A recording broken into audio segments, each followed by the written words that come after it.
ఓం నమో వెంకటేశాయ నమః. శ్రీనివాస చిద్విలాస. అందాల నా సామి అలుకేలరా, అందాల నా స్వామి అలుకేలరా, నా పైన నీకింత అలుకేలరా, అందాల నా స్వామి అలుకేలరా.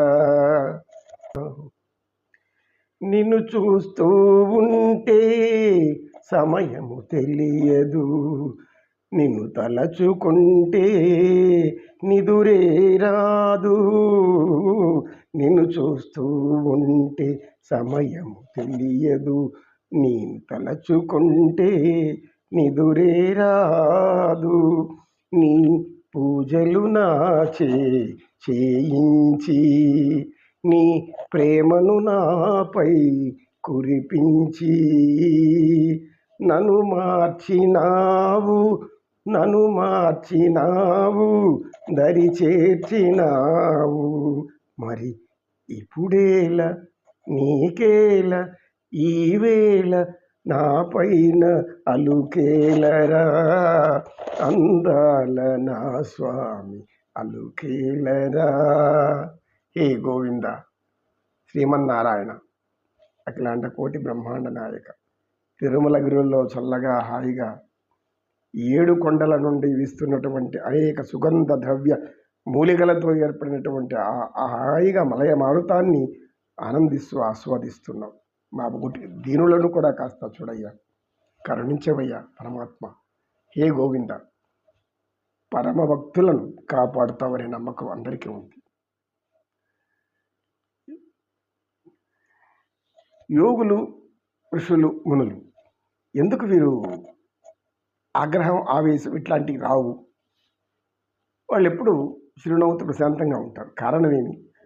ఆయన మీరు ఋషులు అంటే సర్వ చెడు గుణాలను సన్యసించిన వాళ్ళు. సన్యాసం అంటే విడిచిపెట్టడము అని.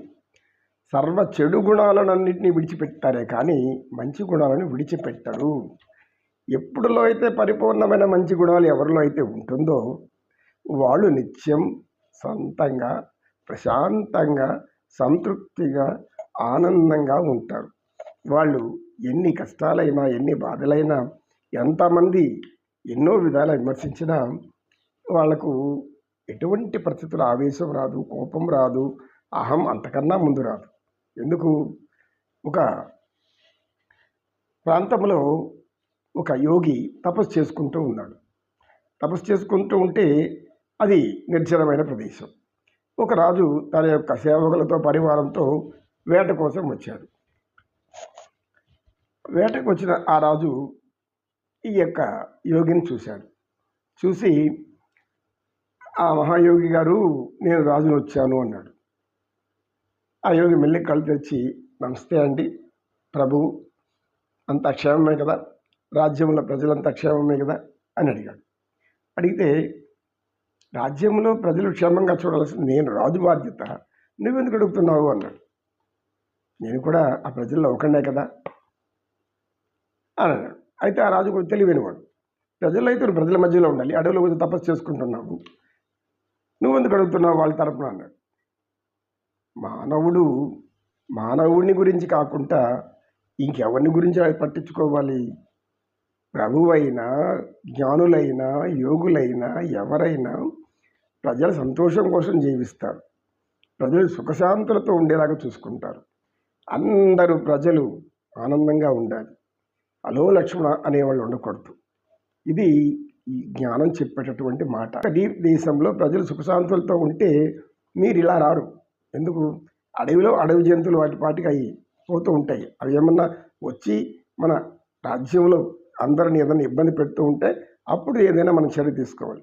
పాము కాటు వేస్తుంది. ఎప్పుడు కాటు వేస్తుంది? దానికి మనం అపకారం చేయాలని తలచినప్పుడు అది మన మీద తిరగబడుతుంది. పాము పోతూ ఉంటే గమ్మ నుంచోండి, కరిష్టంగా వెళ్ళిపోతుంది. మనం వల్ల పట్టించుకోదు పాము. అందరూ కూడా పాము అని భయపడతారు, కానీ పాము నిలబడుకుంటే మనం మన పాటికి మనం నెమ్మదిగా ఉంటే ఏం అనుకుంటా రాయి చెయ్యో కర్ర పెట్టుకోకుండా అది వెళ్ళిపోతుంది. నిత్యం ఇలా అనేక గృహాలకు వస్తూ ఉంటాయి, పోతూ ఉంటాయి. మీకే మాకు కూడా వస్తూ ఉంటాయి, పోతుంటాయి. మాకే హాని కలిగించదు.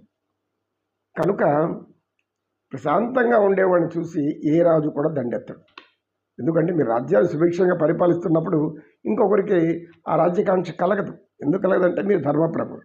ధర్మము, సత్యము మీరు నెలకొని ఉంది అంటే భగవంతుడు మీ రాజ్యాన్ని కాపాడుతుంటూ ఉంటాడు, మిమ్మల్ని కాపాడుతూ ఉంటాడు.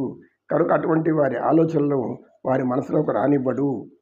ఉంటే అంతర్గతంగా శత్రువులు ఉండాల్సింది తప్పితే ఇంకెవరు ఉండరు మహారాజా. కనుక మీరు ప్రశాంతంగా లేరు. ఎందుకు లేరు అంటే ఈ రాజ్యంలో అనేక మంది బాధలు పడుతున్నారు, అవస్థలు పడుతున్నారు. అవి పట్టించుకోకుండా సమయం ఇలా వృధా చేసి వేటకని వచ్చేస్తున్నారు. వేటాడడం క్షత్రియ ధర్మం అన్నారు. ఎవరిని వేటాడాలి?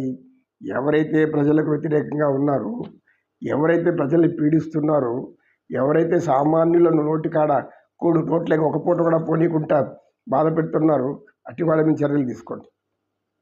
అందరూ ఉన్నవాళ్ళైనా లేని వాళ్ళైనా మధ్యస్థులైనా అతి పేదవారైనా ఎవరు కూడా ఆకలికి అల్లాడకూడదు. అటువంటి రాజ్యమే రామరాజ్యం. కనుక మీరు ప్రశాంతంగా లేరు కాబట్టి ఇలా వచ్చి నా ముందు నుంచి నన్ను అడిగారు.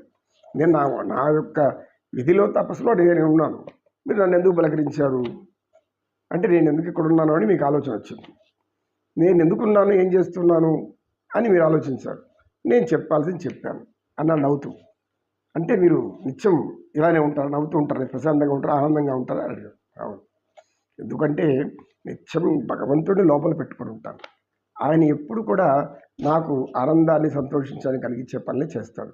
మీరు వచ్చి నన్ను అడిగారు అంతేకాని నాకునే కళ్ళు తెచ్చి మిమ్మల్ని అడగలేదు. దేశాన్ని వెళ్ళే ప్రభువులు, చక్రవర్తులు, మీరు నన్ను అడగాల్సిన అవసరం ఏముంది? నేను ఒక సామాన్య తపస్సు చేసుకునేవాడిని.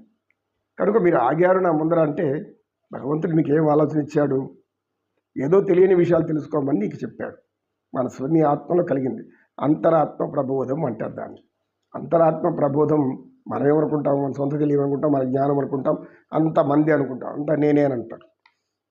ఏ ఆలోచన వచ్చినా నా వల్లే జరిగిందంటాడు. కష్టాలు వచ్చిందనుకో, కాలం భగవంతుడు అనుకూలించాలి, నాకు ఆ దేవుడు చేయలేదు, దేవుడి మీదకి వెళ్తారు. అంతకంటే ఇంకేం లేదు. అన్నీ కలిసి వస్తే నేనే నేనే నేనే ఈ యొక్క సృష్టిని, భూమిని తిప్పుతూ ఉన్నది కూడా నేనే. ఈ భూమి ఎర్రని తిరుగుతూ ఉంది, దాన్ని తిప్పేది కూడా నేనే. పగలు రాత్రి కూడా నేనే సృష్టించాను. ఇలా అనేకం చెప్పుకునే వాళ్ళు అనేక మంది ఉంటారు. నేను ఇక్కడ ఎంతకాలం జీవిస్తామో మనకే తెలుసు. నేను ఇన్ని కనిపెట్టానని చెప్పుకుంటా ఉంటే అజ్ఞానం కాకుండా మనం ఏమంటారు దాన్ని రాజా?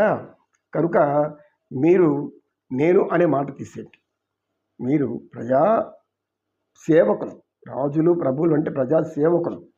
భగవంతుడు మీకు ఈ అధికారం ఇచ్చాడు అంటే ప్రజలకు సేవ చేయడానికి, కానీ ప్రజలని నాశనం చేయడానికి కాదు, ప్రజలని కష్టం పెట్టడానికి కాదు, ప్రజలని అనేక విధాలుగా బాధలు పడుతుంటూ చూసి ఆనందిస్తూ రాణివాసంలో కూర్చొని సకల భోగాలు అనుభవిస్తూ అంతఃపురంలో నిత్యం పన్నీటి చిలకాలు, అనేక విధాలైనటువంటి సుగంధాలు, సుగంధ ద్రవ్యాలు, మంచి పంచభక్ష పరమాణాలు ఇవన్నీ తింటూ కూర్చునేవాడు కాదు రాజు. ప్రభు తనకిష్టం లేని వాళ్ళని, తనకు నచ్చని వాళ్ళని ఇష్టం వచ్చేట్లుగా హింసించి కారాగారంలో వేసి శిక్షించడం కాదు రాజు పని. రాజు అంటే తన పరిపాలనలో ఎవ్వరు కూడా తప్పు చేయకూడదు. అంటే ఏం చేయాలి? తప్పు చేయబోయేవి చేస్తున్నారు, పాపం కర్మలు చేస్తున్నారు అంటే అర్థమేమి? మనం సరిగ్గా పరిపాలించలేదు. సరిగ్గా పరిపాలించలేనప్పుడు ప్రజలు అసంతృప్తి ఎందుకు వస్తుంది? ప్రజల్లో వ్యతిరేక భావన ఎందుకు వస్తుంది? ప్రజలు ఎందుకు తిరగబడుతుంటారు? ప్రజలందరూ ఆనందిస్తారు. జ్ఞానం లేనివాడు మాట్లాడితే ప్రజలందరూ అసహించుకుంటారు. నమో కృష్ణ, నమో కృష్ణ. కృష్ణం వందే జగద్గురు.